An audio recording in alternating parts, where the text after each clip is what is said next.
Alright guys, welcome to this page of the notes. Now what we're going to do, now that we know what a piecewise defined function is, we're going to go ahead and work on graphing one. Now, I know that they look a little scary, so let's take a second and kind of break this apart. We know what f of x is. We know that f of x is just the y value. So we're still going to be looking for y values, which means you guys are still going to need an x, y chart. But since the function is defined by more than one piece, we're going to need to do a couple of charts. So let's start with this very first piece up here on top, x plus 2. F of x is equal to x plus 2. We're going to do this piece of the function first. We'll start there, all right? Now, at the end, right, I'm given this little inequality, this little information about the inequality, and what it tells me is that x is strictly less than 3. This is going to determine what values I put into my chart.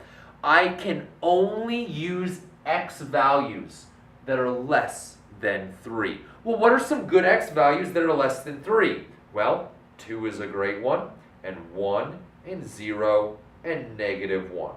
Right? Those are all fantastic x values that it's easy to do math with. Right? These are all numbers that are easy to do math with, and all of them are less than 3. So let's go ahead and plug them into my function, and let's see what I get.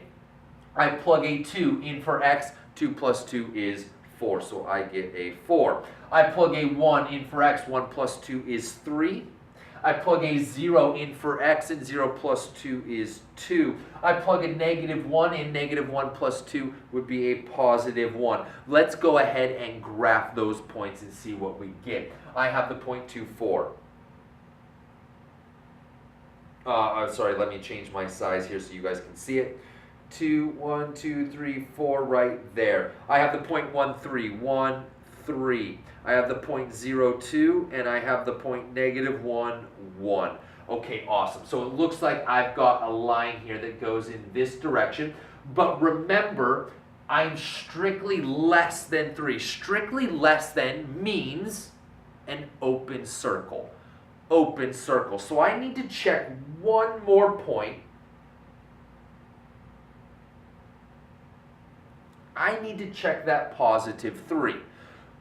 It's strictly less than 3, so whatever value I get here, I'm going to put in open circle, because I'm not actually allowed to be equal to 3, right? Not allowed to be equal to 3, to be strictly less than 3, so I'll use an open circle so that I know and that you know that it's not equal to 3, it's just an open circle. It's not included. That's the word I'm looking for, not included. So here we go. I plug a 3 in, and 3 plus 2 is going to be 5. So I go to 3, 5, and let's see, 1, 2, 3, 1, 2, 3, 4, 5. Right there, I'm going to put in open circle, and I'm going to draw a line all the way down through those points, extending all the way through the coordinate plane that I've given you with an arrow down here on this end so that I know you know that guy just keeps going. The important things here are this. It is an open circle at 3, 5 because my inequality says that its x value is strictly less than 3, which means that that value of 3, right, when x is 3 is not included. In fact, here, let me go ahead and put that on my graph right here at 3. Dotted line, I'll throw a dotted line down through there. This dotted line, which appears at 3, right, at 3, is not included, right? That's an open circle there.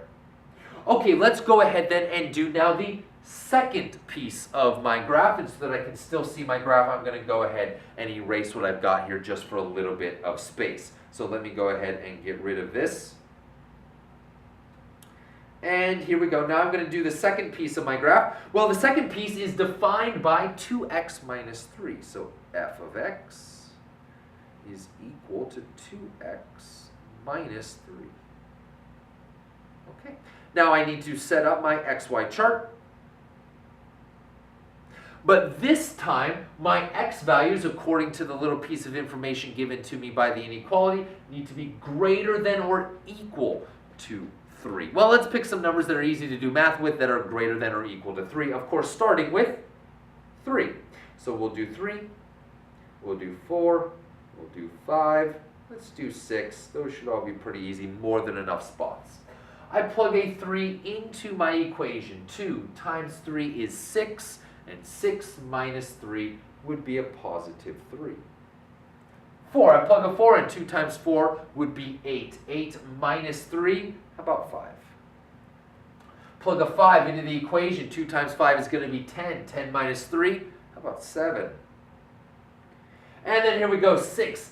I plug in a 6 for x. 2 times 6 is going to be 12. 12 minus 3 should be 9. Let's go ahead and plot those points. I have the point 3, 3. So 3, 1, 2, 3.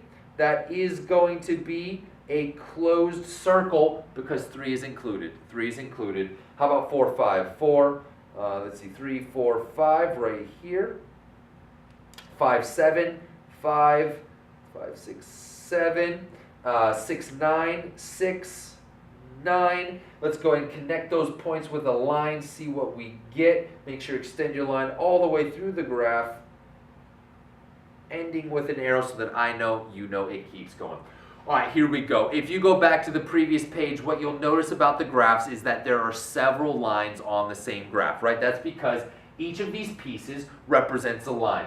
The top piece is represented by this line right here. The bottom piece is represented by this line right here. I have an open circle because it's strictly less than, a closed circle because it's greater than or equal to, and my function, f of x, is defined by 2 pieces, and I have graphed both of them.